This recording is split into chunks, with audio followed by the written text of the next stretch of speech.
Today, we will talk about the logic behind these issues and explain to you why is it so common in the stock market. Let's take a look at this example. When you see your shares falling from a high level for 7 days consecutively and the trading volume keep increasing as the share price falls. At this point, am I right to say the first idea that comes to your mind is to liquidate this share?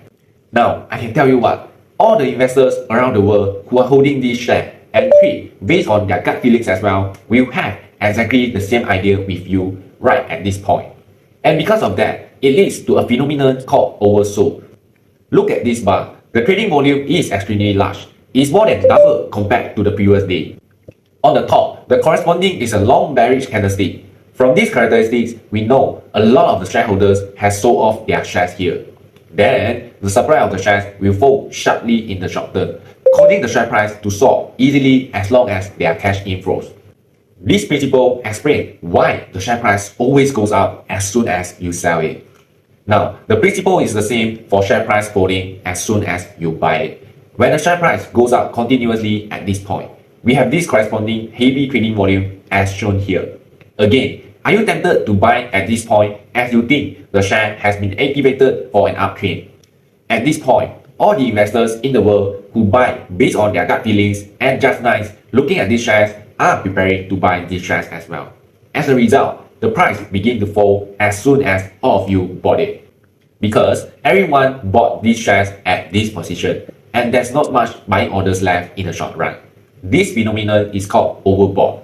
When there's any cash outflow in the market, the share price fell immediately.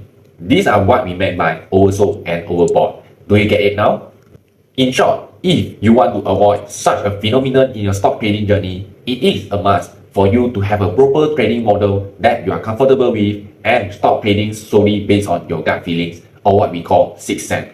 Here are the 3 key points that all successful investors or traders are well equipped with, which are knowledge, tool, and PMA, which stand for positive mental attitude. When it comes to knowledge, there are many books, videos, and masters in the market who can guide you along the journey. As long as you work hard enough and willing to spend time on learning, I believe knowledge is definitely not an issue here.